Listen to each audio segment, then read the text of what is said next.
Hello there. So this is the continuation of my leadership philosophy, and today I am focusing on how I build culture. This is a fun and exciting one, and I think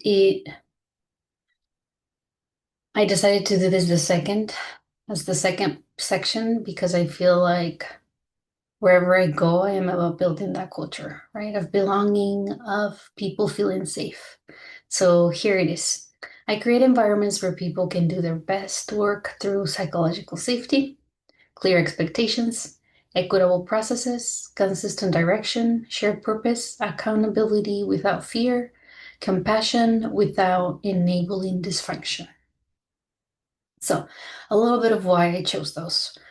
I think over the years, I've asked myself where have been those moments where I have felt the most comfortable and I have been able to grow.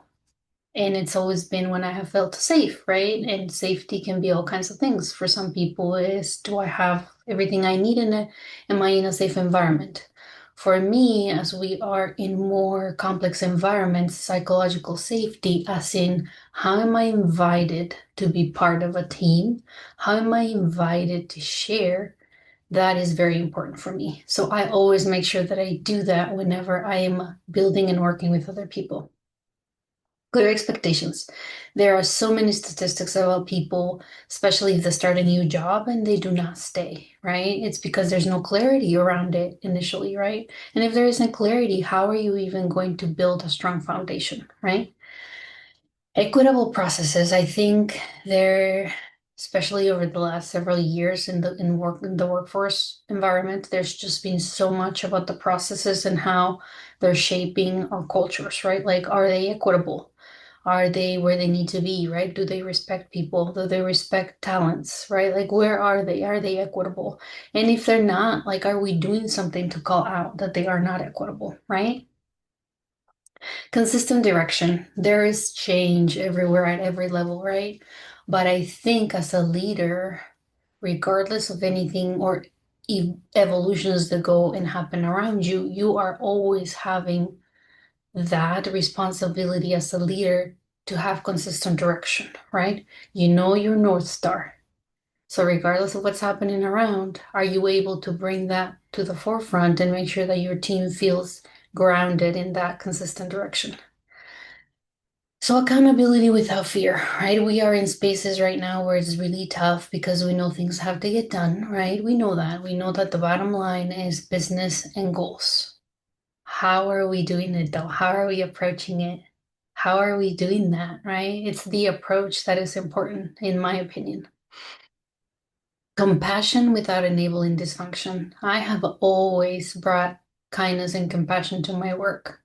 It doesn't mean that that I am going to allow dysfunction. It just means that I am grounded in how I'm showing up, and I expect the same, right?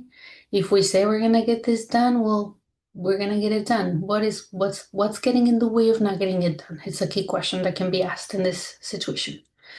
So those are the ways that I create and build culture.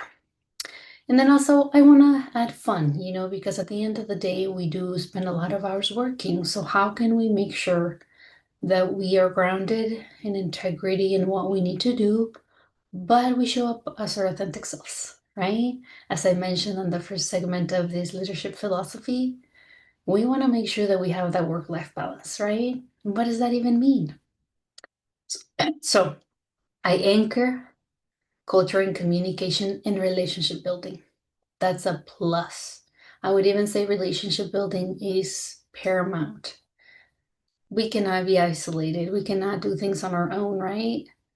So we need to build relationships, right? How do we build them strong, right? How do we ensure that every person feels valued for the expertise they bring? And how do we make sure that what we say actually reflects, right? Reflects what we're doing. Because many times we say one thing, but we do another.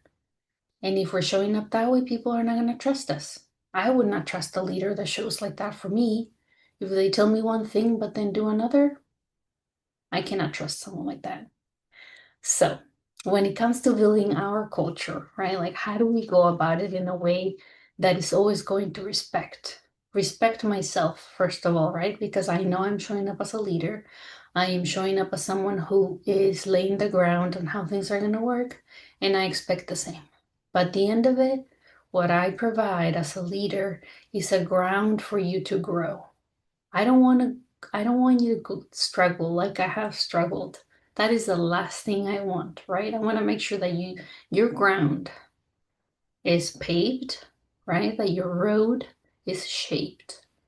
And if we can walk along that road and you're able to walk along with me and we accomplish goals, I don't see what else I could ask for.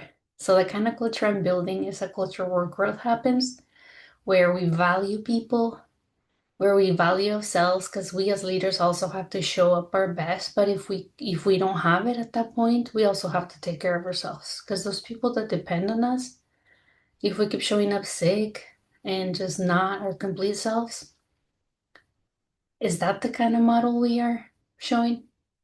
In my leadership philosophy, it is not. If I'm sick and if I'm not doing well, you better believe I'm gonna take time off, because that's what it's there for. So that's a little bit of how I build culture.